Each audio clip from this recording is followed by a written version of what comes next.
Yeah.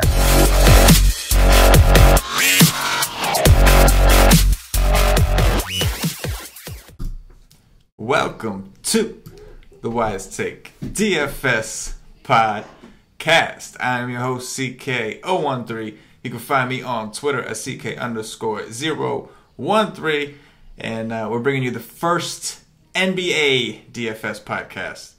And we're joined here by Paulie D, WiseTake OG, WiseTake Original. You can find him on Twitter at Paulie D. And of course, we're also joined by our boy CashinDFS. You can find him on Twitter at CashinDFS. That's Cashin, CASHIN DFS. Paulie, we're gonna start with you, brother. How we doing tonight, man? Doing good, bro. Really pumped about Sunday football and loving that basketball is around the corner. And in case you guys don't know, preseason basketball is basically like regular season, so the season started already. NBA made a smart move, cut down preseason by about half.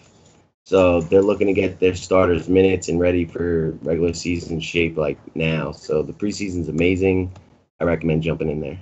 There you go. I like it. Cash, how we doing, brother? Doing awesome. Tell everybody why you're doing awesome. Oh, that's fine. No one cares. I'm doing awesome. Even though I pitched Chloe Kluber today, I'm still doing awesome because they came back. Yankees lose, I'm happy. Yo, that's just like, it's just so funny, man. Like, I don't think that there is a team that could win that you would be happier with. Like if you won with any team that won the World Series, no matter how much of a fan you were, you wouldn't be as happy as you seem that the Yankees lost. Like you know what I'm saying? It's not. They're number one. They're number one. They're number one. Patriots and Gators. That's the three teams that need to lose every game. So you don't like the Patriots or the Gators? I'm with you on the Pats. I'm a Jet fan, so I'm with you on the Pats. But take a big ass shit on the Gators. Yeah. You know, dude, I hate the Gators too before the school. You know, like I used to be like somewhat of a fan of them, like when their basketball team was good. But since moving down here to Florida, I hate the Gators. Why? Like Gators fans are the worst. Really? Yeah, I hope no one in the nation's a Gator fan, but fuck them. Yeah, I don't like Florida Gators. Tim Tebow, you know, that guy's the hugest pussy that represents their school. But he's such a nice guy, man. Like, he's such a nice guy. I don't know. I'm not a Gator fan. Don't get me wrong. I know I could care less, but I was just curious because it just so happens you're both in Florida and you both hate the Gators, and I was just like, huh. It's just like, it's interesting. I'm with it, bro. I'm excited to talk about some basketball. I'm with you, man. It's Friday, and we're doing this. We got the NFL Wise stream tomorrow for premium members, so we're gonna talk about football. We're gonna get that in. We got another night of research before we really deliver it to the nation tomorrow. But I'm excited just to take a little break, because like since we haven't had the regular season baseball, I've had all this time during the week to study football. So I've been researching football every day, which is, you know, we had baseball in between, so it was like kind of, and like now we have like all this time for basketball. I mean for football, and so it's nice to me to take a step back and just talk a little bit about basketball, just to get away from that a little bit. You know what I'm saying? Yeah, for sure. Real quick though, like, don't you feel like this is the week that you should cash by far the most in football with how much research we've been able to do? Like, yes, it's crazy. You know, like by far we have the most time of any week. Like, yes, no, it's phenomenal. Yes, no, I definitely feel. I don't agree. No, I've been watching so much fucking baseball. Baseball's dead to me. No, man, the playoffs is the best.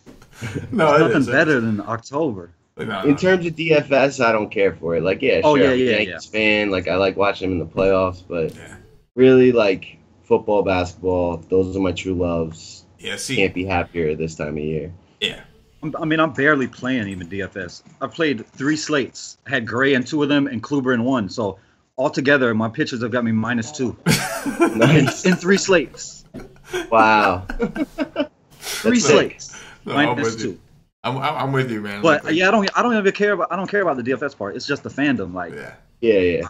But sports is everything to me. So I who do only you think's care. gonna win the World Series? Sorry, CK. No, that's cool. Who do you think's gonna win the World Series? Cleveland or Houston? Cleveland or Houston? Yeah. What about you, CK? Who do you I think Cleveland's going to win. I think Cleveland's going to win. I honestly think they're the best team in Major League Baseball right now. I think Houston's a close second. I'll give you that, but I think Cleveland has the pitching to outlast Houston. You know what I mean? I agree. That's what I think. And the bullpen too. Yeah, I got a sick bullpen. Which Paulie, we were just talking about that before the show. Their bullpen. One of your boys, Andy Miller over there, man. Yep. I miss him. Yeah, I know. I know. Yankee fans definitely do. But anyway, guys, we're gonna touch here on some NBA stuff. So I wanted to start off, and we're gonna talk about strategy in general. Let's just start because we got some people maybe who haven't played basketball who are joining us or with the nation, and they're gonna give it a shot now that we have the all sports package.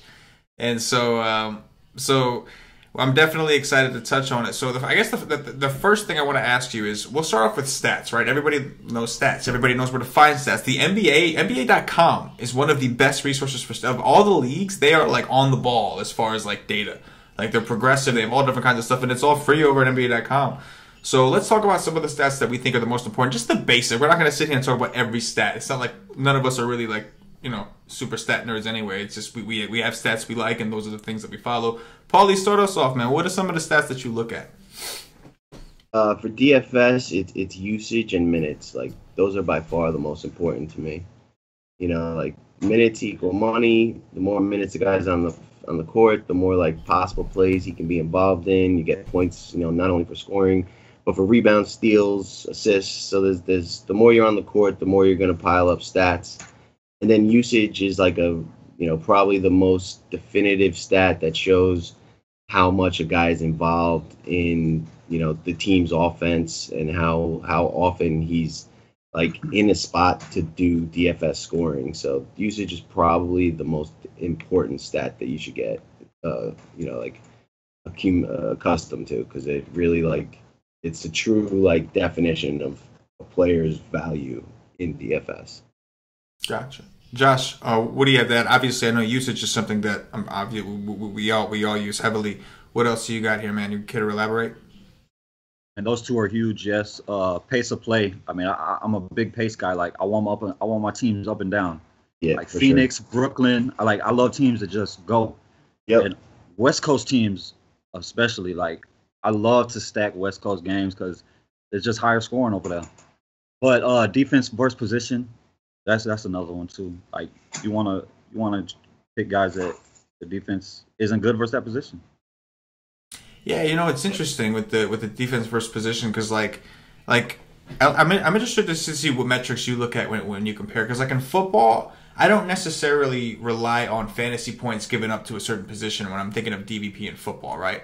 Like I think more like DVOA, and I want to know the different kind of factors, like different weights. But in basketball, I pretty much I'm more so interested in how many fantasy points that position is getting yielded at there, because I feel like there's less variance, so it's most likely that that's going to keep being an ongoing thing.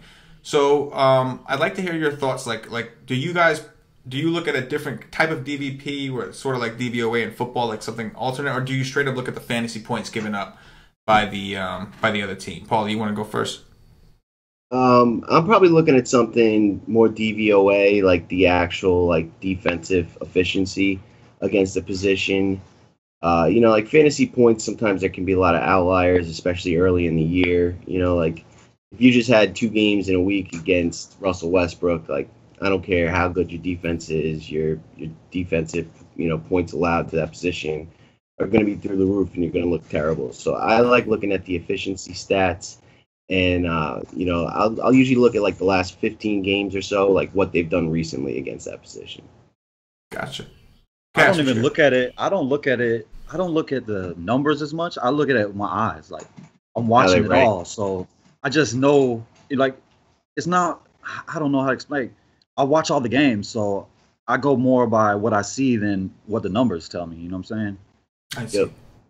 Yep. So for you, it's more so you're paying attention, and then when you see an opportunity, you'll watch some film and maybe look up, just use the stats just to confirm something. Like if you're okay, I think this team has a serious weakness at the small forward position. So you watch the film, you discovered it, you go back, you watch a couple more tapes, you see an issue, then you take the stats just to verify. Oh yeah, okay, this is a thing. These guys have an issue. Yeah. It's about the defensive schemes.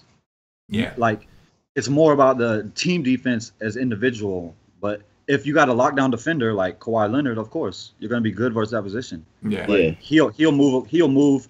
If he's playing, like last year, if he's playing Oklahoma City, like Papa want him to guard Westbrook. Like, he'll guard the best player no matter what position it is. So you can't always go off of just what the numbers say. You got to be able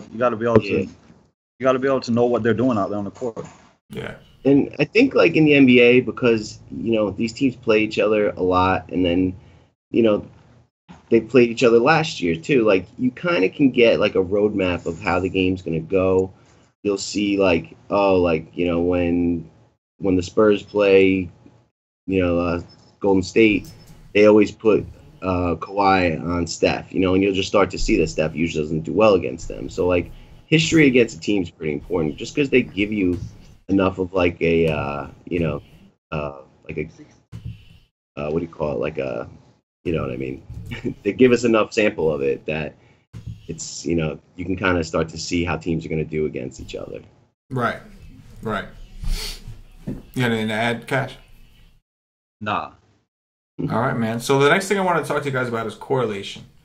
Correlation, obviously, we talked about in NFL. We know different ways. And like in baseball, we like to stack, right? That's a correlation play. We like to stack. In football, maybe it's two receivers in a game hoping for a shootout, or two running backs, or a running back in a defense. The NBA is a little bit different, right? Because you never really you're never playing like 4 or 5 guys from one team, unless it's like a 2-game slate or some shit, right? And even that, you're probably not doing it. So like, what are some of the ways that you like to capitalize on correlation, or do you guys ignore correlation completely? Paulie. No, it's definitely something you look at. Like I probably wouldn't play like 2 shooting guards on the same team, just because they like negatively correlate. Every jump shot that one guy takes is one less the other guy's taking. But in terms of like a point guard with a power forward, like Rondo, he's over in with the Pelicans now, and he's got Boogie and AD as his finishers. Like, that'll correlate. Rondo will have 15 assists, and that'll mean that those 2 guys did pretty well.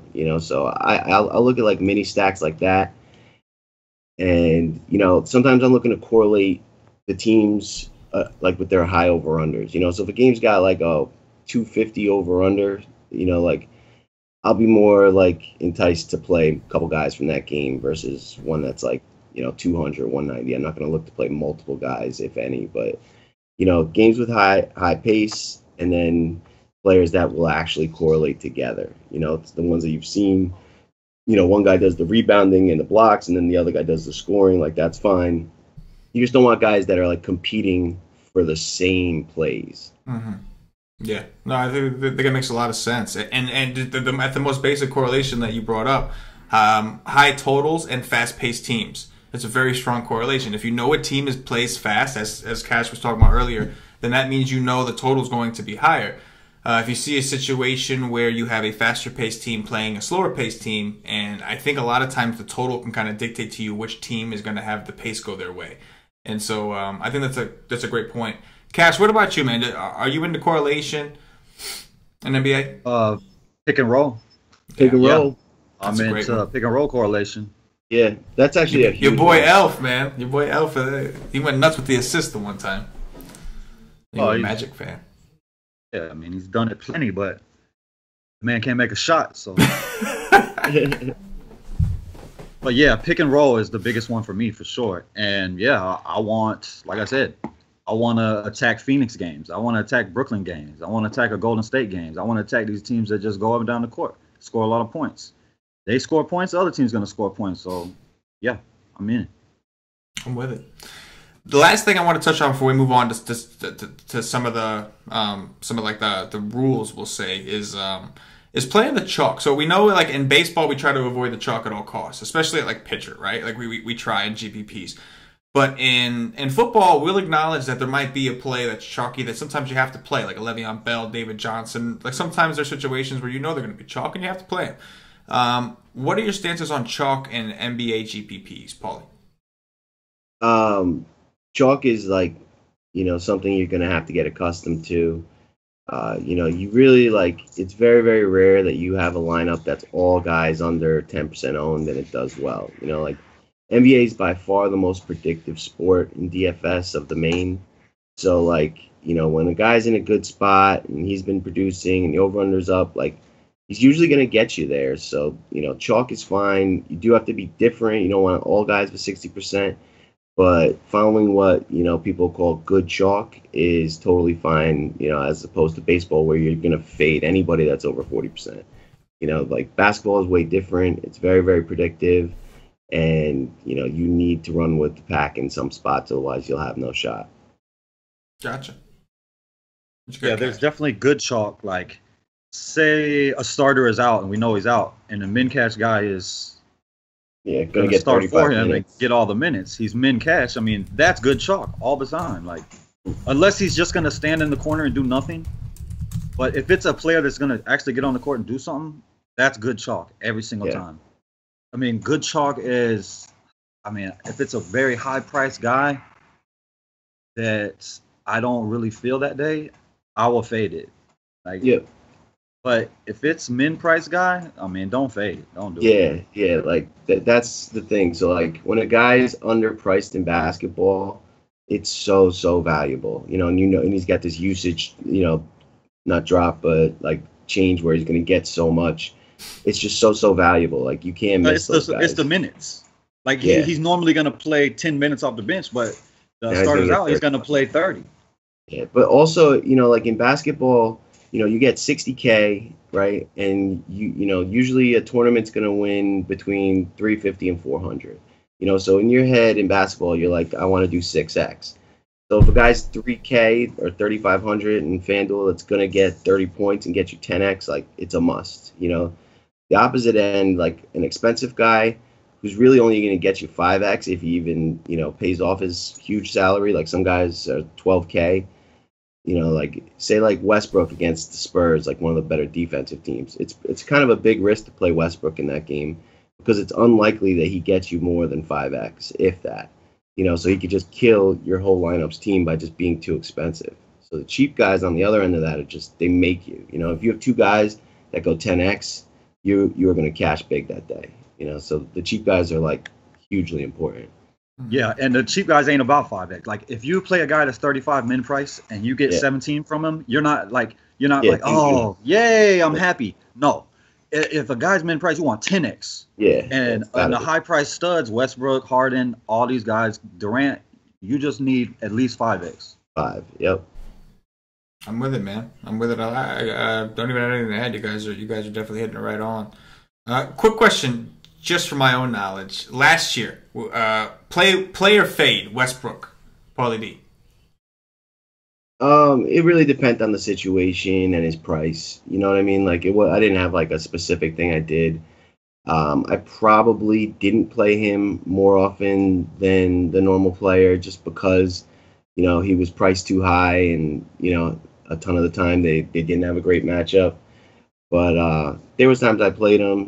He scored 94 one time at 12K. He still got me 8x. It was ridiculous. He was a freak. So in the right matchups, games that I thought weren't going to be blowouts either way, where he may lose some minutes, then I played him. But other times I just thought he was too expensive and too highly owned that if I could get him at just a mediocre day, I'd have such an advantage over the field. So either one, I'm I don't have a way either one. It just depends on the matchup. Okay, Cash. What about you? It's probably the same. I'll play him, but I would try to not play him. I would go to Big Dick Giannis. If y'all don't know who Big Dick Giannis is, I call him Big Dick. Big Dick Giannis, I would go to him all the time. I was always on Big Dick. Yep. Boogie, before he went to New Orleans, he was in a lineup every single day. I would go to guys that I know that could go off that were expensive too, but not as owned. I would just hope Westbrook didn't just go bananas. Just have an average game, and I'll be fine with my lower price guy, a little bit lower price, and he'll do his thing. Yeah. It took FanDuel a long time to adjust to Giannis's price. He was always just 10K, 10 and Russ would be 12.8, and they'd both end up with about a 60 at the end of the night. So Giannis was just he was huge last year. Oh, he's gonna be special, man, with 3 points for blocks and 3 points for steals. Oh yeah. That's actually a great segue into the next section. I wanted to talk about like more of a rules segment here. Not necessarily the differences of FanDuel and DraftKings rules, but like obviously we know FanDuel, as you mentioned, Josh, they just made steals worth 3 points, which is kind of a big deal because a lot of people are saying that steals is kind of like where a lot of the variance comes from in DFS and NBA DFS. And so by increasing what they're worth, you're almost increasing the variance. That's been the arguments that I've heard. Paulie, what are your thoughts on that? I don't know. It's so weird because everybody that I respect has been upset about it, and I just am not as much. I feel like it's across the board. There's certain players that it's going to benefit, certain that it won't. But that existed already. Like a point guard that was going to get you 10 assists, on a more consistent basis, was significantly worth more to me than a guy that was like a scoring, rebounding point guard. So it's just like an inefficiency in the scoring. Sure, steals and blocks are less predictable, but I don't think they're that much less predictable. There's just only certain guys that are going to capitalize on that stat. But I think that kind of always existed. And, when you go back and look, it's rare that a guy gets more than 4 steals or blocks in a game. There are some of the outliers, but for the most part, it's only going to be changing the average scores by, 3 to 4 points. So I'm really not that opposed to it.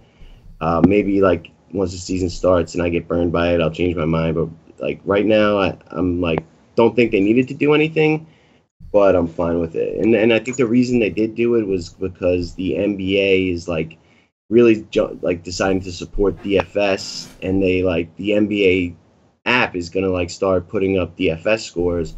They came up with a standard because all the sites are slightly different, and they made blocks and steals 3 points on the NBAs, and I think FanDuel just wanted to correlate with their stat provider because that's where they get their stats that are going to feed the scores that you see throughout the slates.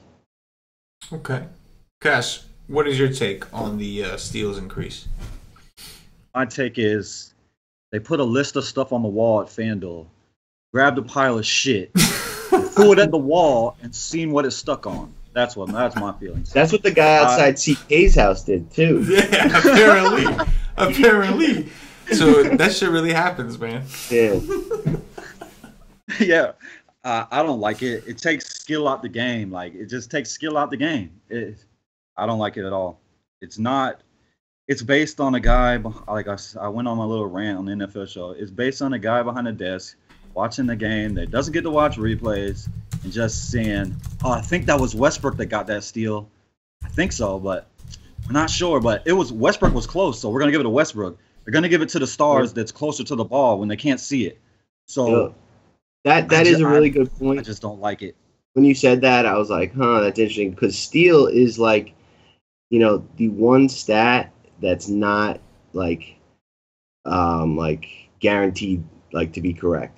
Pretty much if a guy gets a rebound, he gets the rebound. But a steal, sometimes it's the guy who ends up with the ball, sometimes it's the guy who tipped it. And you're depending on the scoring guy at the table to make it right, and that can sway the points pretty significantly. So making it one more, I could see how that could be hurtful. But I think as an overall, you're going to just start playing guys that have better chance of getting steals to put yourself in position for that to be on the for you to be on the positive side of that more often than not. Yeah. No, I think that's definitely a good way to put it for sure. Let's see. So the next thing I wanted to talk to you guys about. So DraftKings, I'm pretty sure they've already came out and said that they're not going to have late swap again. That's what I gather from what I've read on Twitter. A lot of people are upset. I haven't seen any. I didn't personally see an official announcement, but I've definitely seen enough outrage about it or whatever. So FanDuel, though, I'm not sure. Paulie, you were saying that you're pretty sure they're keeping it. So they are. I saw an article about it just now. I googled it. So awesome. They are. Oh, awesome. Okay, so then go ahead, start us off. Let's talk about how you feel about late swap. Are you for it? Are you against it? And maybe go into a little bit of why. And then we're gonna have Cash. We're gonna have you answer the same question next. So I'm 100% in favor of late swap. I think it should be there for every sport. Things change. Slates are long. Sometimes in football, you're picking guys in an 8 o'clock game for a 1 o'clock start. Same thing in baseball on a weekend. You know, like slates can be far apart, and guys, you know, things happen. Guys get scratched, and like that's the worst feeling in DFS is when you have a good lineup and all of a sudden a guy in one of your later games is not playing and you're guaranteed a 0. So I want the ability to be able to switch that as close to, you know, lock as possible. So like I think it's a good thing. And then for basketball, I think it's the most important. I'm shocked that DraftKings doesn't have it. And like I'm kind of bummed because I preferred playing on DraftKings with the multi-position eligibility, the late swap. Like I just think they have a better product for basketball. And now without late swap, like I'm probably going to play only on FanDuel or like 80-20 because like it's that important. Like NBA has the most late scratches. Guys take nights off for no given reason. Like it has it all the time. Pretty much every night for basketball, you got to be at the computer from 6:30 to 7 reacting to changes that come out, because that's where you find the biggest edge and find those guys that can get you 10x that, you know, if you stop looking at 6:30, you'd never know. So it's a must for me in basketball. I can't believe DraftKings is not going to have it. And I'm just very, very happy that FanDuel does. And I don't really care about like the argument where like, you know, you set it and forget it at 7. Like if that's what you want to do, then you can do that. You know, like, you know, not having the option doesn't allow you the choice, but having it, if you want to be a set and forget guy, then you can. You know, you're just giving up. You know, you're going to know that sometimes it's going to burn you, but that's your choice. Like you should at least have the option to have the choice to either pay attention or not. So I think it's a must, and I'll be playing more on FanDuel because they have it. Cash, what are your thoughts, man? I mean, I think that basketball is the only sport where you need late swap.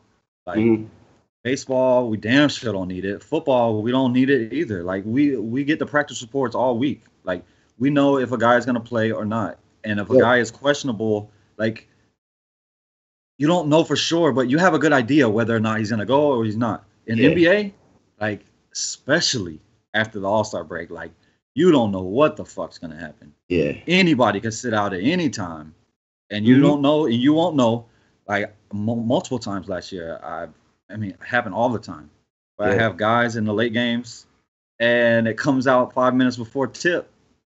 Yeah, LeBron, Kyrie, Love, all sitting. Yeah, awesome. Thanks, appreciate it. I'm sitting over here looking at my games all night. I'm like, oh man, this is gonna be a great night. Huh. I got 3 zeros in my shit. Yeah. But there is an advantage to DraftKings. Like, if you don't mind losing, like if you don't mind losing money, you could take advantage of it, because there's gonna be questionable guys that might play, might not play, and they could go the fuck off for you, and they will not be high owned because people are not gonna take the chance. They won't take the chance. So if you're willing to lose money, which I am very willing to lose money to win big money, I want to win big money, so I'll be willing to lose money. So it is an advantage if you want to do it. Yeah, that's for sure. You know, that's a good point.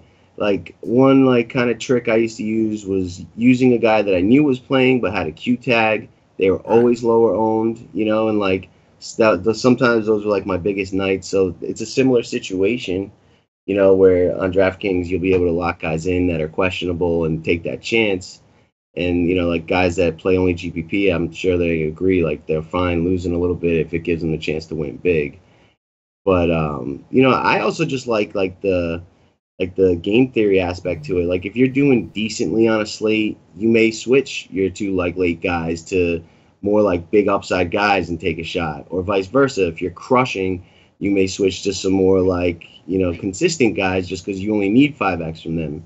So like having the ability to change the like dynamic of your team, you know, as slates like, you know, end 7 o'clock games to end, but the 10 haven't. I like that aspect of it too. So it's like twofold. It's like, you know, protecting against guys that may scratch, but also having the ability to like pivot the style of my team if I'm doing a certain way in the tournament. Yeah, I mean that's a great point. It's a game. It's a very big game theory thing as late swap. Yeah, man. I think I'm with you guys for sure. I will say that like we always know that like the later games in every sport are always lower owned. but on DraftKings, they will be ridiculously lower owned. So there is that little advantage there of the guys that are willing to take that chance. And like you said, Josh, like risk it. Just you have to risk it. You don't know. You really don't know if this guy's going to play or not. But you're just hoping, you just know that if he does, he will have a good game. So you're going to roll it, and nobody's going to play him because it's a late game. And we talked about how people don't like to wait till the end. And on top of that, this guy might not play, and then they don't have a lineup yet. So they're definitely not going to play this guy. And so, there's definitely, like, there's definitely an advantage. And I think that, like, FanDuel and DraftKings, when they took away late swap, or DraftKings when they took away late swap last year, their defense was that it was better for the casual player.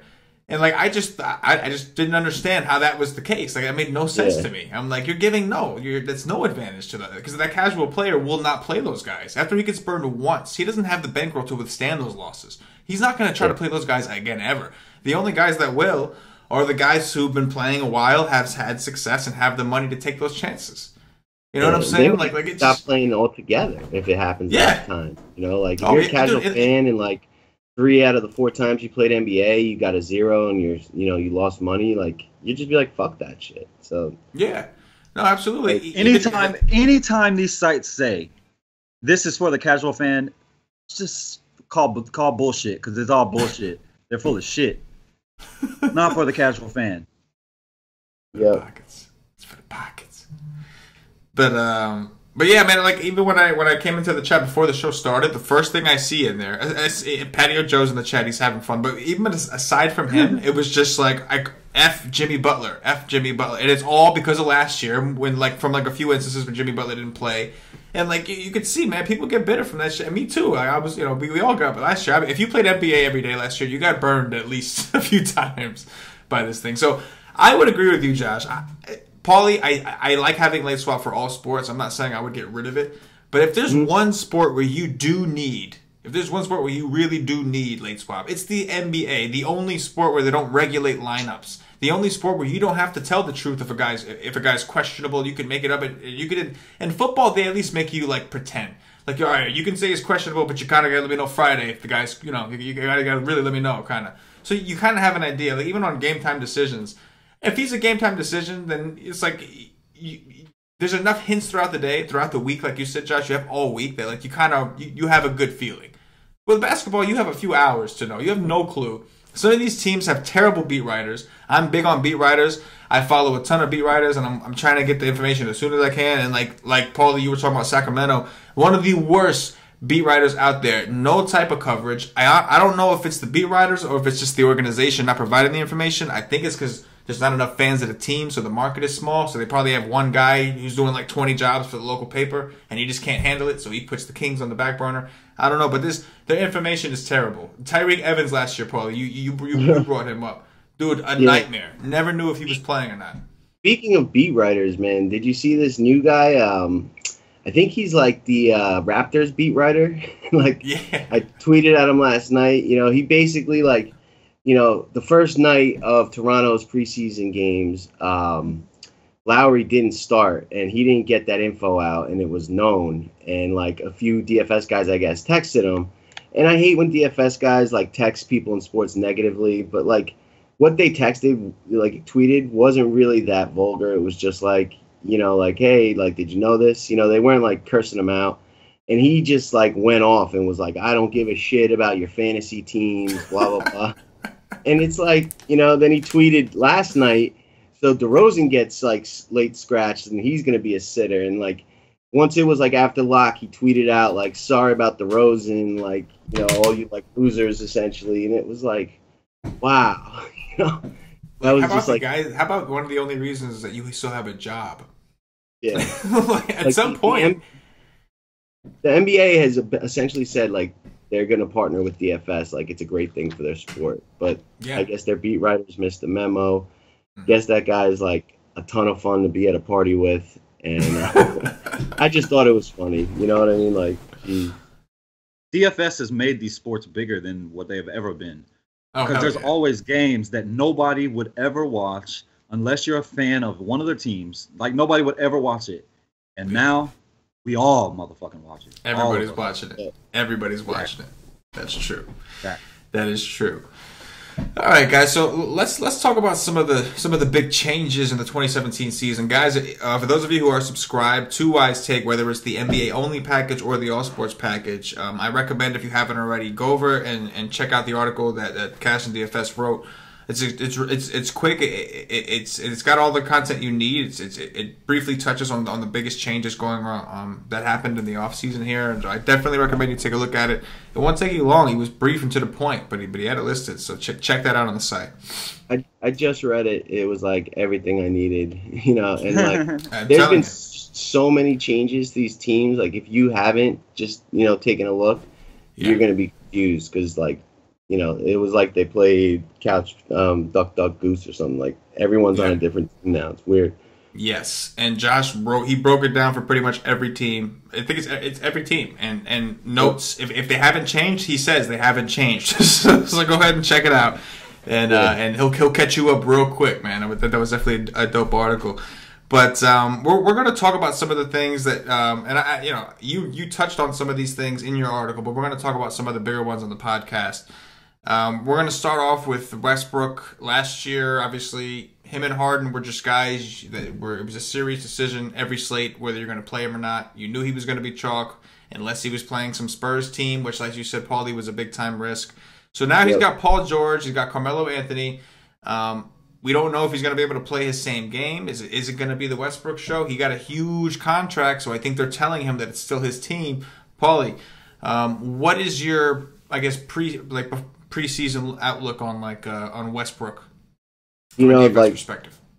I'm really, really worried about it. Tonight was the first preseason game that he played, and he was nowhere near the same usage in the first quarter. He only played the first quarter, but it was significantly different feeling than last year. Like those other guys were taking shots where it was only his last year. Those other guys are getting the rebounds. That was the most telling thing, is he had no rebounds in this game. So last year, where he pretty much averaged a triple-double a game, I didn't see the rebounds because Paul George and Melo are both taller guys and decent rebounders. So, like, I could see his overall DFS value going down. Obviously, it's not going to be every night, and nights when those guys take a night off, either Melo or Paul George, will be, good Russell Westbrook nights, especially if his price comes down. But at the beginning of the year, he's probably going to be a bigger fade for me because he's probably going to be priced according to last year's stats, and I'm concerned that they're going to take a dip just because these guys can score and they can rebound, and last year he didn't have guys that could score, so he had to do so much. He's not going to have to do as much this year, and I'm like worried that his stats are going to take a dramatic dip because of it. Okay. Cash, what are your thoughts on Westbrook? And they're definitely going to take a dip because he was the whole team. Like, if he didn't put the ball in the basket, they were screwed. Yeah. I mean, and like Westbrook, like he's a different kind of animal.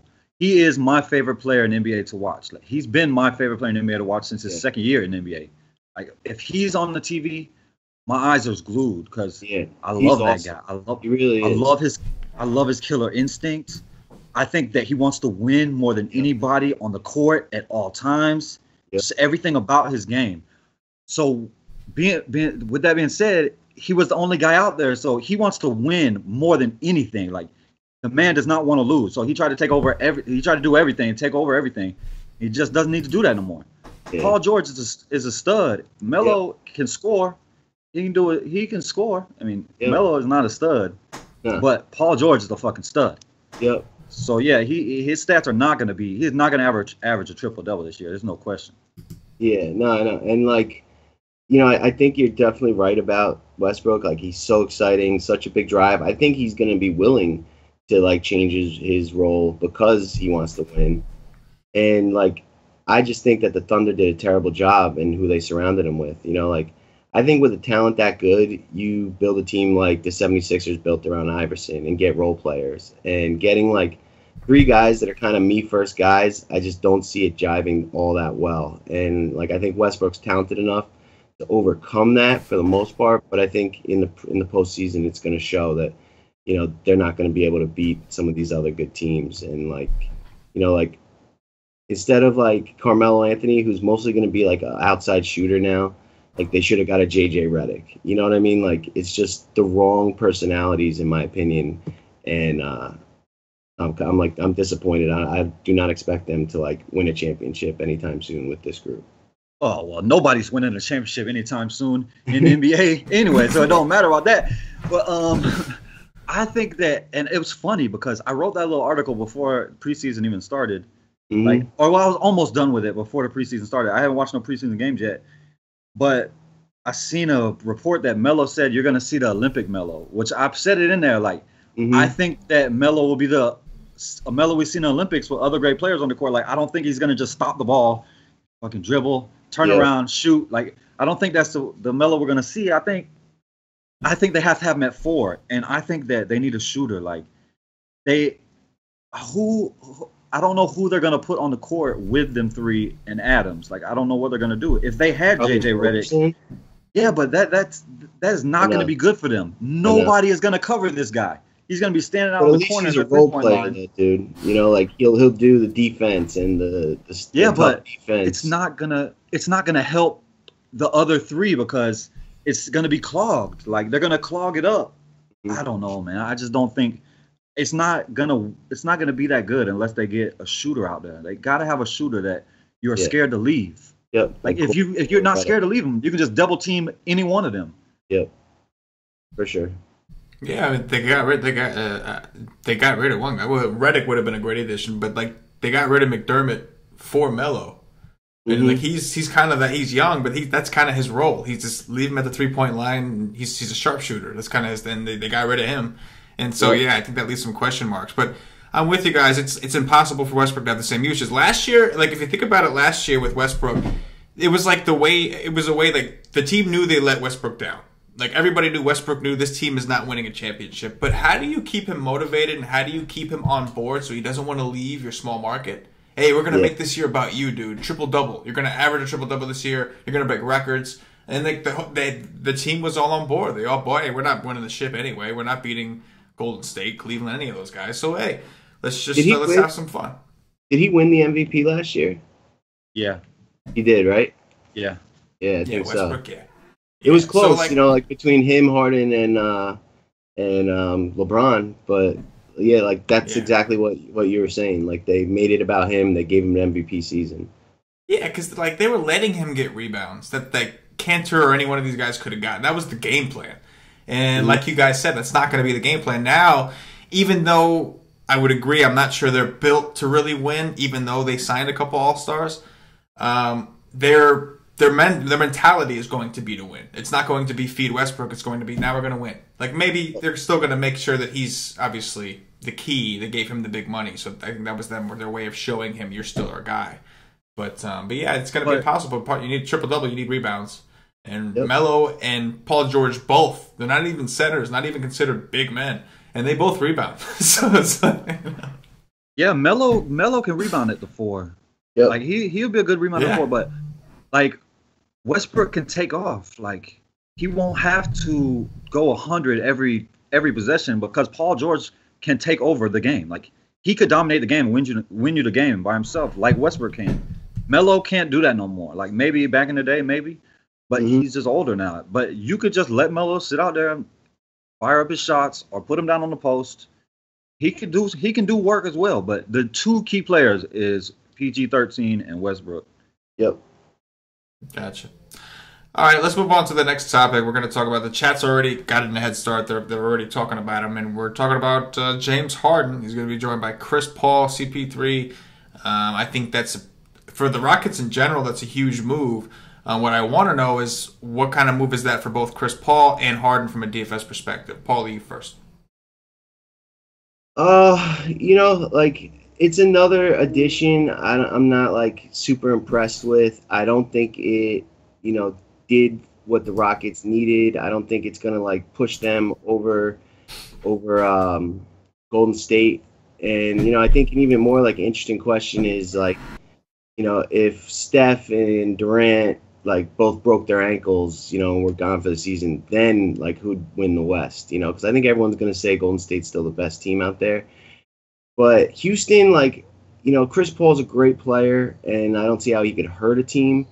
But I think Harden did the same kind of role that he's going to be looking to do. So it's definitely, there's going to be a change in Harden's role for sure. Like, he was the point guard last year with a shooting guard's trigger finger, So with Chris Paul there, I think he's going to become more of the shooting guard. Chris Paul's going to bring the ball up. So I could see his assists kind of going down, and him kind of becoming more of a shooter scorer only kind of guy.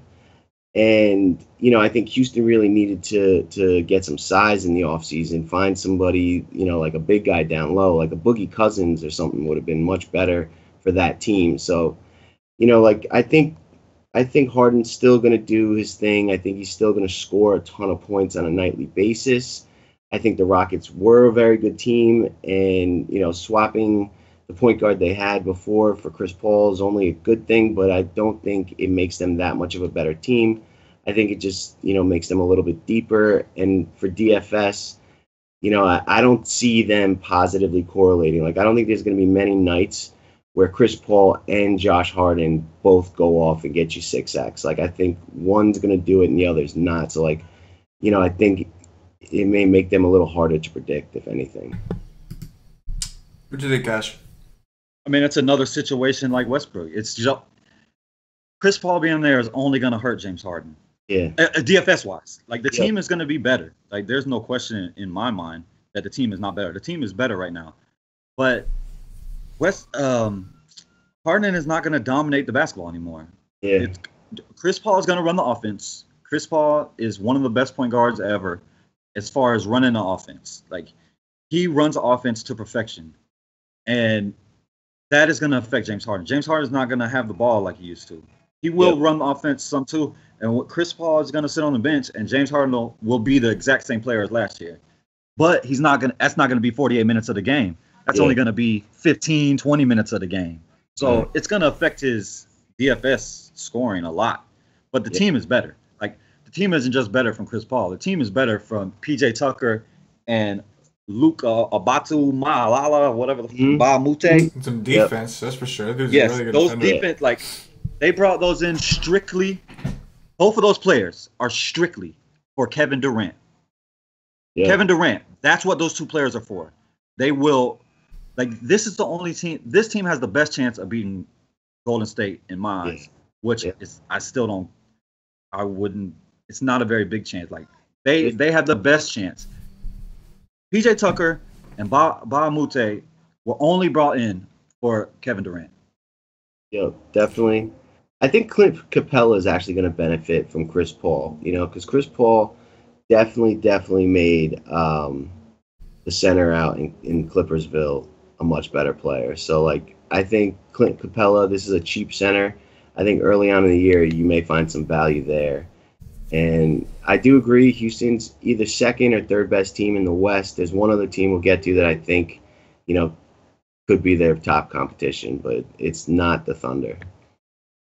Yeah, I think that's it's going to be fun to watch and see how these things unfold, because it's going to take them time to play. I know that we've all seen it on Twitter and everything, that they've been playing, they played together in the league over the summer, so they've had some time to play together. But when NBA action is a little bit different, so I'm curious to see how things unravel with the squad that they have. So it's going to be fun to take a look at that dynamic. I got something else to say. Don't think that say we're a month into the season or a month and a half into the season. And say Houston's not playing well. Let's say, Houston sucks now.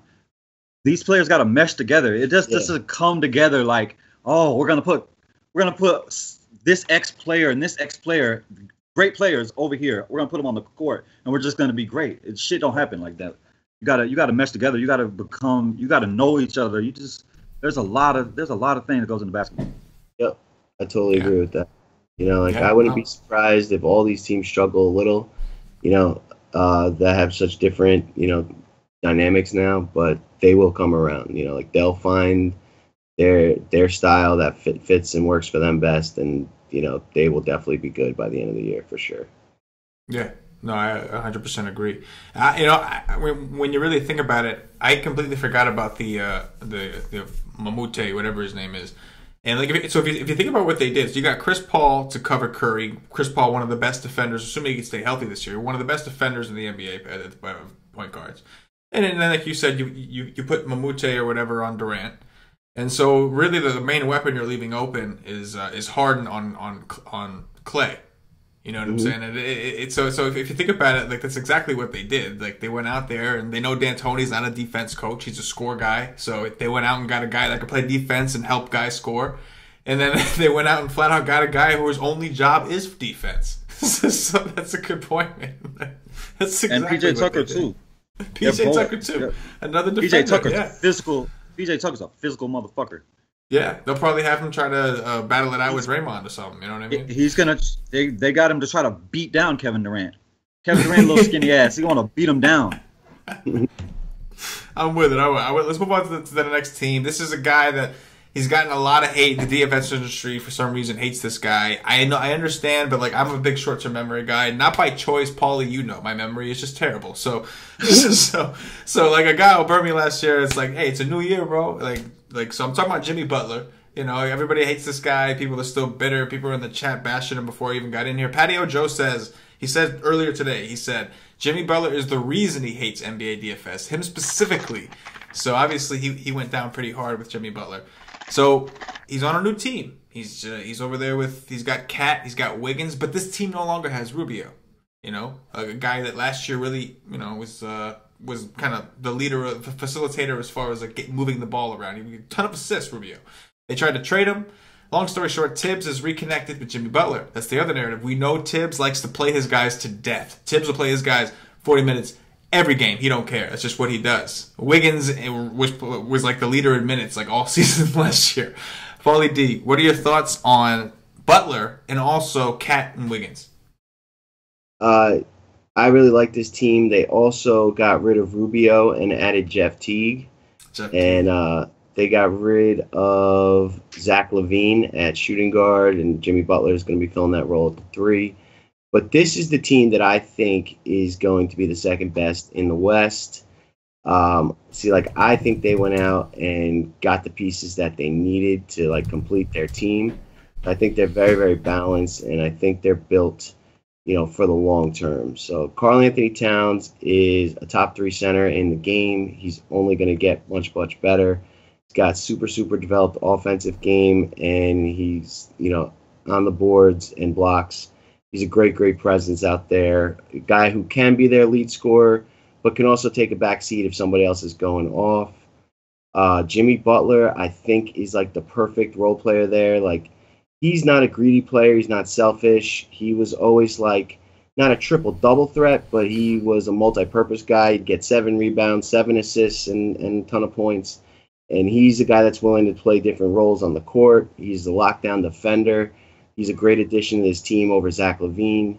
Andrew Wiggins, I think, you know, Zach LaVine was hurting him. I think now he'll be more of like a, you know, my shot first kind of guy. And he may really, really benefit from this change. And then Jeff Teague, you know, like, although Rubio was exciting, he, like, also caused a ton of turnovers. And, you know, like, I don't think he was a guy that was going to, like, help them win in the long term. Jeff Teague, now I think you get an established veteran point guard who's just going to help sit back, play his role, dish out assists, and just help this team wherever they need him. So I really, really like this team. And then they got Gorgie Jiang, Bielitsa, Shabazz Muhammad, Jamal Crawford, which is, like, I think a great pickup, a great second-string scorer guy, and a lot of depth on this team to go along with a good starting 5. Taj Gibson right now is slated as the power forward starter. Another, like, role player, you know, like, I think he was actually on the Thunder last year, and I think, you know, he got traded mid-season. I thought he was working well with Westbrook. So this is, like, perfect guy just to play defense, rebound, and block shots, and let Karl-Anthony Towns, Jimmy Butler, and Wiggins do all the scoring. So I think this team really meshes well together, and I like their coach. I think they're going to be the second best team in the West. There you go. Cash, what are your thoughts here? Who does this help and who does this hurt? As far as what, who they added? Yeah. As far as gonna hurt, it's gonna hurt Cat. Yeah, it's gonna hurt Cat and Wiggins. Like Jeff Teague is just more of a scoring point guard than a pass first point guard. Jimmy Butler, I love Jimmy Butler. Like y'all can hate him, y'all want. I love him. I love his game. I love to watch him. He's a beast. Love him defensively. I just love everything about his game. But I don't think they're the second best. Like they're too young. They're not ready. Like once you get into the playoff, like maybe in the regular season, it's all fine and dandy. But once you get in the playoffs, they're not ready yet. They're a couple years away. As far as who they have, like as far as Cat and Wiggins, they're not ready to. They're not ready to win a 7-game series versus a Golden State. It's just not. But I do think that this team improved more than any team in the NBA. You add Jimmy Butler. Jimmy Butler is maybe a top 10 player in this league. And, I mean, they're going to be great. I can't wait to watch them. I'm excited. I'm excited to watch some T-Wolves basketball. Yep. Yeah, man. I think... no, go ahead, Paulie. Go ahead. I just think that, like, they weren't ready last year with Levine and Gorgie Jang as their core 5 and Ricky Rubio. Well, they didn't even make the playoffs. I'm talking about once the playoffs start, they won't. Yeah. They can't beat Houston or Golden State in the playoffs. I think getting Teague and Butler gives them that experience that's like going to help them get ready faster. So maybe it's not this year, but I think by next year they're a team that could be in the Western Finals. I think that Minnesota and Denver match up very well versus Golden State. Yeah. And I think that both of them are going to be ready in a year or two. Not this year. I just don't think it is this year, but in next year, maybe the year after, they're I love both of them teams. I love Denver and I love Minnesota. They're going to be fucking good. They got so much young talent. It's fun. They're deep. No. Both of them is deep. I'm with you, man. I like Minnesota a lot. Paulie, I'm my thing. Like I like them a lot as a team, and like just to be able to watch the games because these are guys I love to watch play. I love watching Wiggins in college. I love watching Cat in college. Like, these are guys that I enjoyed. So I've been following Minnesota, and my only thing is like you got some great talent. You got Jimmy Butler, who's like still in the prime of his career as far as talent. This dude's a beast. Like, and yes, Josh, I would agree. He's definitely, in my opinion, active players right now. He is top 10. Jimmy Butler can do it all. He's a great defender. He could score. He could feed you the rock if he has teammates around him. I think people like have fallen into the stigma that Butler's not a team player because of last year, because he didn't get along with the coach. And there was such, he was complaining about certain, whatever this case was. He just didn't like a situation. They surrounded him and they weren't ready to win. He wants to win. He knows this is his time to win. And they didn't surround him with anybody to win. He wanted out. It was pretty clear. It just wasn't working with the organization. So, I think he'll try. I just think it's going to take most of this year for these guys to learn how to play together. Because, Rubio was the facilitator. He was the guy that started everything and would get the passes. Now, Wiggins was just pretty much an ISO player. He was pretty much just you just shoot. Wiggins was like a volume play. He was going to take 50 shots. You know what I'm saying? He just knew he was going to throw it up there every time he got the ball. So, he's not going to be able to, like Jimmy Butler may have a problem with that. I don't think he's going to be cool. He's going to want, ball movement or whatever the case is. And then Cat, he's got to eat a little bit too. So I think in a weird way, I definitely think it hurts everybody's DFS production overall. I can't just rely on Wiggins. And these guys are getting, I would assume they're going to still get a ton of minutes. I would just assume that it's Tibbs. That's what he does. Yeah, no, these guys, the starting 5 have the most secure minutes in all basketball. As a whole, most of these guys will be playing 40 to 44 each night. It's very, very secure. So, as long as we see that early on, that same pattern, that's something you can kind of take to the bank. And that's a nice thing to have on your side. So, definitely something worth knowing. Yeah, Jimmy Butler will lead the league in minutes. I have no doubt in my mind about that. Yeah. He will lead the league in minutes. He will be running to the fucking ground, and he might get hurt towards the end of the year because he's gonna play so much. That's one thing I love about Tibbs, man. I mean, he plays his guys. There's no doubt about that.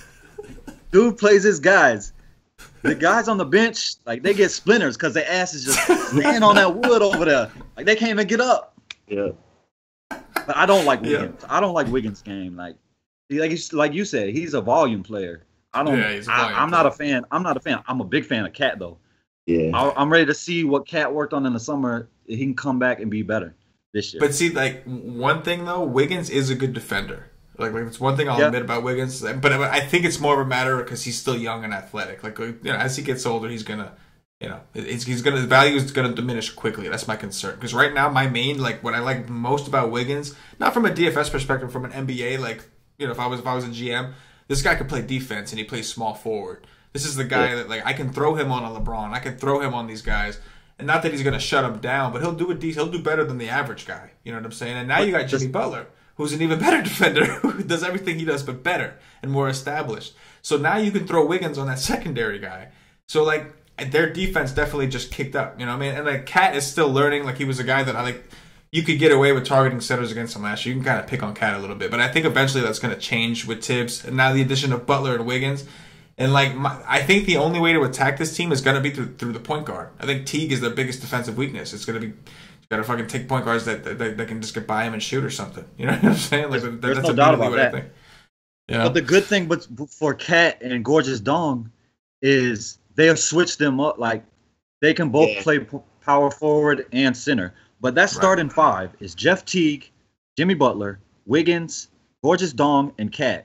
I mean, that's a starting five for your ass right there. Yeah. No, they're a great team. That definitely big improvements there. And it happened early enough to where nobody's really even talking about them all that much because then we had the whole Kyrie stuff. And speaking of which, let's move on to the Cavs, guys. Cavs have IT2 now. They have him instead of Kyrie. I'd like to know what your thoughts are. They actually got a bunch of additions. We got Derrick Rose is over there now. Like, there's a few guys. Paulie, start us off. What are your thoughts in general from a DFS perspective with these Cavs? I think they hurt themselves a lot, and it's like bad timing as LeBron ages. I know most people think he's the best player in the NBA, and I think, like, you know, in the past he's been good enough to carry injuries and weaker teams, but I think it's really going to come back and hurt them. Adding Dwyane Wade, a similar player at like past his prime, still can get it done, but you know you're gonna have to babysit him. You're gonna have to sit him a couple nights when to keep him like fresh for the playoffs. Derrick Rose, you know, injuries just destroyed this guy's career. He's definitely lost a step. He can still score. He can still get it done, but you know he's definitely not the caliber player that Kyrie Irving was. Kevin Love is somebody that I just never really liked, and I think, you know, him and LeBron just don't correlate well together. The addition of Jay Crowder is like, you know, he's similar to me to LeBron, and like, you know, I don't know. I don't like this team at all. I do not think they're going to win the East this year, and I think next year none of these guys are going to be on this team. Like, I think this is the last year for this Cavs squad. Oh, there you go. I very strongly disagree with Paulie on this one. Oh, like okay, this is a very strong disagreement right here. Like, Crowder, like Derrick Rose, Dwyane Wade, they mean shit. They mean nothing. Crowder is the piece.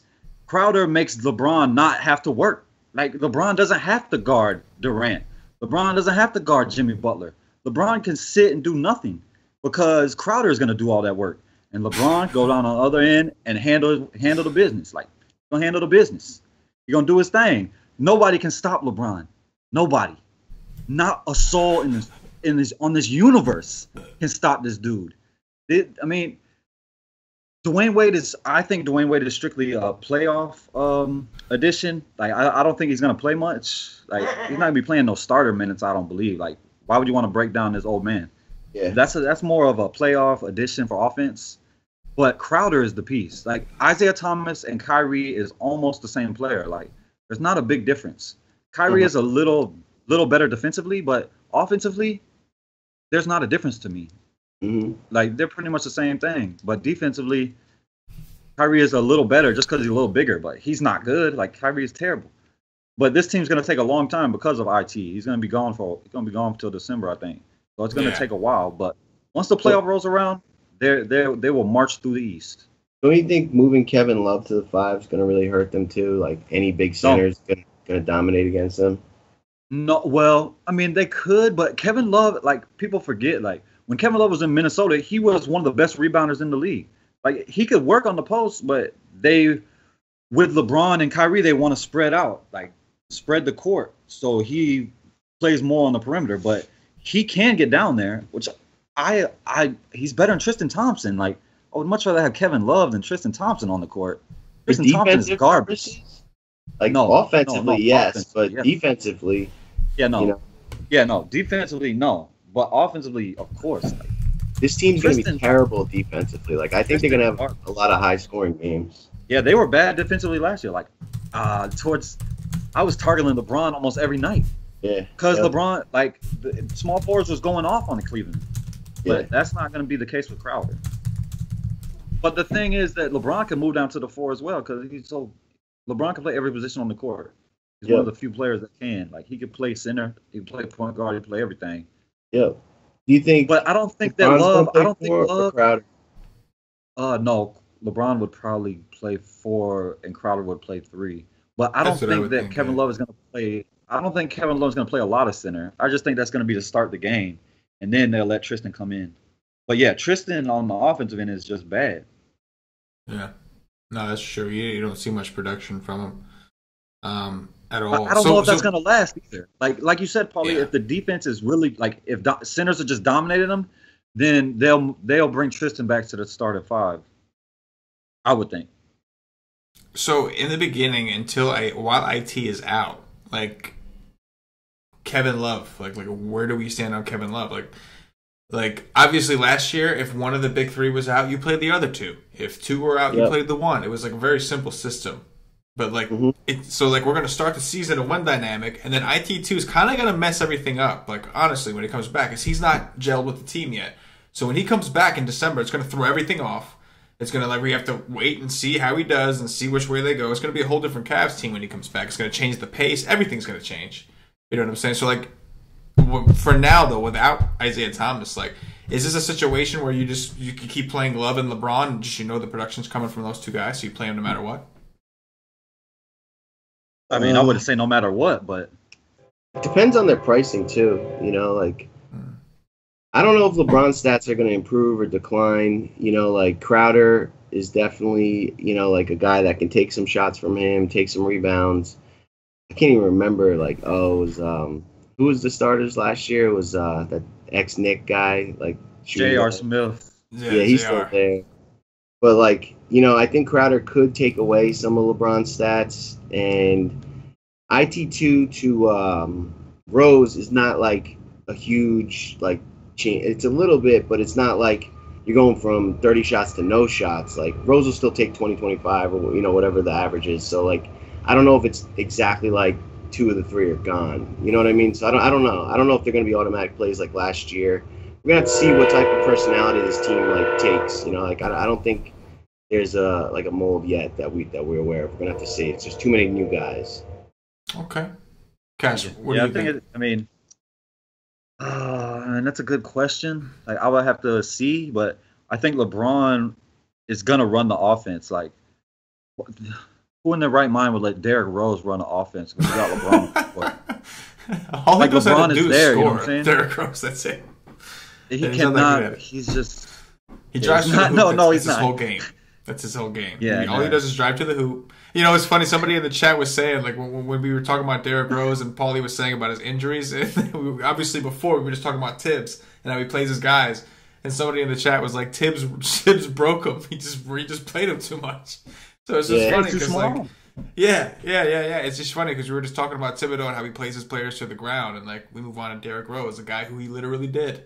So it's but it's his style. It's his style of play. He goes to the hole hard, and he's so small. I mean, that's why Dwyane Wade is breaking down so much so quick, because he's the same type of player, but he's just a little bit bigger, and he never had no serious knee injuries. That's why he started working on his jump shot, to prolong his career a little bit. Same thing with Melo. Why do you think Melo decided, I'm just going to shoot? I'm just going to step back and shoot 3 corners. This is his career thing, man. He's like, Jordan, how did you last? Towards the end of my career, I picked up an outside game. It's like, oh, that's what you did. I wouldn't be shocked. I wouldn't be shocked if there was a number 3 seed going into the playoffs. Yeah, definitely. But once the playoffs roll around, I just think like it's gonna take time. Like you said, Isaiah Thomas is gonna mess it all up. Like they're gonna learn how to play, and then he's gonna come back, and then they gotta learn all over. They gotta relearn everything, like a kid walking. We saw the Cavs tank last year. Like they didn't care where they finished. They just wanted to have LeBron fresh. Like LeBron was one of the most, rested, late scratch guys last year. We usually knew way in advance though. They were good about getting the information out, but he was a guy that took nights off frequently. Wade's going to be the same way. Rose is going to be the same way. Love usually gets an injury, so like it's all about getting them to the playoffs safely. So like you may see these guys come out faster in blowouts than other teams, so like I think these guys are very, very risky DFS wise on like a, macro level.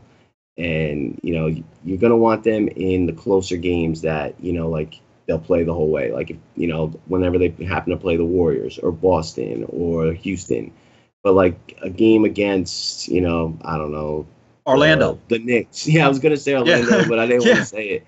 The Knicks. Yeah, no, they suck. He might not play the whole fourth quarter kind of thing. You know what I mean? So that's just something to be aware of. That's another thing that sucks in DFS. Like I was 100% going to take first in the shot last year, and it was slate when Durant had his first game against Russell Westbrook, and I had Durant and Steph, and I was like the only guy with them. I had gotten to 5th place. I still cashed big. It was like a 5K cash, but like the fourth quarter hadn't even started, and I was like, these guys, I needed 5 more points to win that thing from them. And they both didn't play the whole fourth quarter because they were winning by like 50, So like things like that can happen. I think LeBron and Wade are going to be guys that don't finish out games more often than not. Yes, that's a great point because you don't want to play a LeBron or Durant when you think it's going to be a blowout because you don't want to pay $11,000 or whatever for 3 quarters.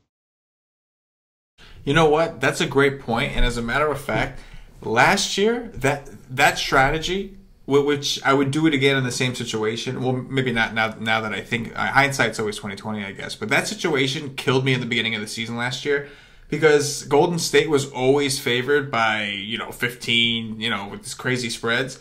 And the games would always stay close enough that these players would put up their fantasy points, and I would always get burned by fading them. And then it dawned on me. It's because these guys are learning how to play. In the beginning of the season. That's what I was just going to say. That's why those other teams are hanging with them, because they're learning how to play. So, like, look for that to happen. When the Cavs get good and then IT2 comes back and those spreads for the Cavs, because they're really good right now, those spreads are 10, 11 points. Don't be afraid to play those Cavs because they're learning how to play all over again, like we just said. And so that's an opportunity where everybody else is like, oh, no, it's going to be a blowout. I'm staying away. And now, no, this probably won't. This team's probably going to hang with them until the end of the game, and that's when they'll pull away. Because like last year, it killed me with Golden State. And when you mentioned Durant and Curry, Paulie, that's when it just dawned on me. I was like, oh, my God. In the beginning of the season, I would get burned all the time because, oh, no, it's going to be a blowout. And then the teams would keep it close. And then I always faded Curry and Durant. They killed me for like a month, dude, until I realized, like, you got to play these guys. Like, their defense is terrible right now. I was just like, you know what I mean? Like you have to play. Yeah, I mean, it's the truth. Like, you could have, like, say pick your 5 best players in the history of basketball and put them on a court together. Put them on a court with players that's been playing for years together that are nowhere near as talented. Those 5 best players in the world ever will lose. They will lose because it's about being a well-oiled machine. Like, you have to be a well-oiled machine on the court. You can't just come together and just think everything's going to work immediately. It's just not. It's just not the way the shit works. Yep, absolutely. I'm with it, guys. All right, last topic, and then we're going to get out of here. Kyrie Irving with the Celtics. That was a big shock in the offseason. Got a lot of stories. Paulie, you first. What are your thoughts on Kyrie from a fantasy perspective with the Boston Celtics? I love this team. I think they may struggle early on, but by the end of the season, they'll be the best in the East. And I think that they're going to finally end the Cavs run in the East. I think they're going to go to the championship. Great coach, playing with guys that want to win. A lot of young, good talent with some veteran presence here. I love the addition of Marcus Morris. He really came around last year, established himself. as like a 5-tool player and a dependable scorer. I think Jason Tatum has a shot to be Rookie of the Year this year. Freakish talent, has already been doing great in the preseason. Gordon Hayward, another awesome player, definitely an upgrade over Jay Crowder. Jaylen Brown really showed himself to be a great defender and capable scorer last year, and now he's going to be starting at the 2. Really, really like the way this team's coming together, and I think this is going to be the team to beat in the East when it's all said and done. I think Kyrie is going to emerge as like one of the better players. I think he's going to fall into like, a mini Russell Westbrook of last year kind of role, and I think he's capable of scoring, tons and tons on a nightly basis. I think he's going to become one of the top scorers in DFS. Going to be looked to playing him a lot in the beginning. And I just like how everyone around him is like, they all are great for their role. They all like are guys that I think have like winning pedigree. And like, I just think this team was really put together very, very well. So I'm really, really high on the Celtics. If they had a weakness, I think that they might be a little bit small, and teams like 76ers with a good, Embiid at center could give them some trouble. But I really like the looks of this team, and I think they're going to be one of the best by the end of the year. Okay, Cash, what are your thoughts here on Kyrie and the Celtics? I think that Kyrie better do his thing, or they're going to lose. Like, I don't think that Jaylen Brown is ready to just take over games, or I know Jason Tatum ain't, which I think he's going to be great. But the biggest problem with them is interior. Like, they're going to get dominated on the boards. Al Horford is not a rebounder. Like, it's just not. If he's going to play center, like, I don't know if they're going to put Aaron Baines at center. If they put Horford at center, I just don't see them being able to rebound the basketball. And the defense, with Crowder leaving, it's going to hurt the defense. But, like, they'll be fine because the East sucks. But I don't think they'll win the East. I would put way more money on the Cavaliers to win the East than I would Boston. So when you said that you think they'll finish third, the Cavs, who did you have as 1 and 2 in the East? Oh, Washington. Uh-huh. And who's 2? Well, no, I mean, I don't know. I mean, it's really close between Washington and Boston. Those 3 teams are the top 3 for me. Like, I think Toronto fell off a lot. Like, they didn't lose no stars, but they lost a lot of good role players. Like, to the Magic. They lost Corey Joseph. Yep. They lost Ross. Oh, well, Ross, I don't even count him because he was with the Magic last year. Where did Carroll go? DeMarre Carroll's. He's on the Nets. Oh, man. Oh, wow. Yeah, they lost. The Nets just got a defensive player? They lost P.J. Tucker. They lost Corey Joseph. Like, they lost a lot of role players. They just gave up on defense. They said, screw it. They're just like, need it. That's true. But, yeah, I think Boston is going to struggle inside. But I also think that Brad Stevens is a marvelous coach. I think he'll get it right. Like, dude is a good basketball coach. Yeah. And I think Gordon Hayward's like the perfect like Robin to Kyrie Irving's Batman. Like, like if Kyrie's having an off night, he could pick up the scoring. He's a good passer. He's a good defender. He understands the game. Like, I don't know. I like this team. I do agree that they need to make like a midseason move for a big man. Maybe if like the Jazz are doing terrible, you go out and grab that center. But or go to Gobert. Yeah, Rudy Gobert. Get Jazz both best players. That'd be nice. But I just think that they're definitely built to win the East. I do agree that Washington is coming, and I love the Wizards. They're one of my favorite teams for DFS. And I think Charlotte is probably next, in the East. I like the addition of Dwight Howard for that team. I really hate Dwight Howard, but I think he really, really fits well for them. But I think by the end, this Boston team is going to be much better than people expect. I don't think people think Kyrie and Hayward are as good as they are. And I think these other guys are just going to play great roles around them. But it'll be interesting, like I'm not 100% sold on that. That's just like my prediction. Yeah, I really like Hayward. I love his game because he does everything. Yeah. Like, I like guys that just do everything. Yep. And like he might be like in a huge like spot to improve for DFS because like the Jazz as a team, like they were just so slow, and they definitely killed a ton of like DFS value. Like going to Boston, it's probably going to be paying a lot more pace up. Like like it's going to be in a lot of higher scoring games. I think Gordon Hayward and Kyrie Irving are guys that I think are going to be worth more than people expect in the beginning. So like I'm looking to play that early in the game. I mean, I'm interested to see if Kyrie Irving is going to take over games offensively like Isaiah Thomas would. Mm-hmm. That's one of my biggest interests because he can. Like Kyrie has the skills to do that. I just don't know if he's going to. Like I want to see. I want to watch. He better do it. I mean, he caused a big fuss. Left Cleveland, basically completely crapped on LeBron. So really, that's what he did. He basically said, "Yeah, all the things that everybody hears that everybody thinks you're joking about LeBron being too controlling. Yeah, he is." It's basically what he did, So it's like he better come ready to swing, man. He better come and he better be ready to put up some points. I would imagine. But Kyrie wants to lose. Oh no, yeah. But I expect him to take charge, and I expect him to really like. I mean, I could lead the East in scoring this year. What's that? Huh? I said I think he could lead the East in scoring this year. Yeah, that's what I'm looking for. I think that I expect him to kind of just like. Almost be in so like even with Hayward, like maybe not as an extreme obviously, but I expect him to be like the same Kyrie that we saw when Love and LeBron were both out last year in those games where it was just Kyrie and he ran the show. That's what I expect to see in Boston.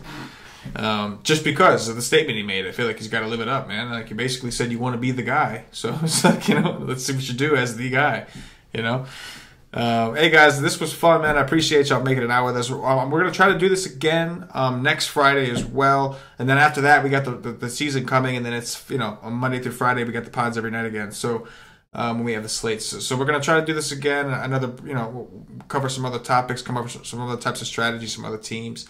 Paulie, Josh, thank you both for coming on, man. I had a lot of fun. Yeah, man, appreciate it. Pumped about basketball starting. Catch us tomorrow for the NFL juice, man. Can't wait for this Sunday slate. And October 17th, first day NBA. Let's get it. I got so much work to do tonight on NFL. Fucking baseball, man. Baseball's killing me. Turn it off, bro. Turn it off, man. Oh, man. But yeah, man, this is fun. Pumped about NBA. I'm sure you guys are too.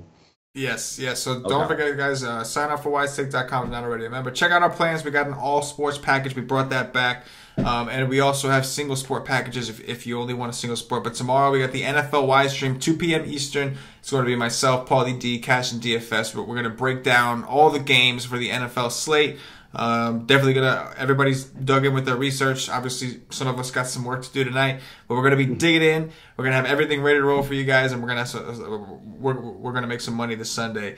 So anyway, guys, for Paulie, for Josh, for myself, and the entire WiseTake Nation, as always, good luck.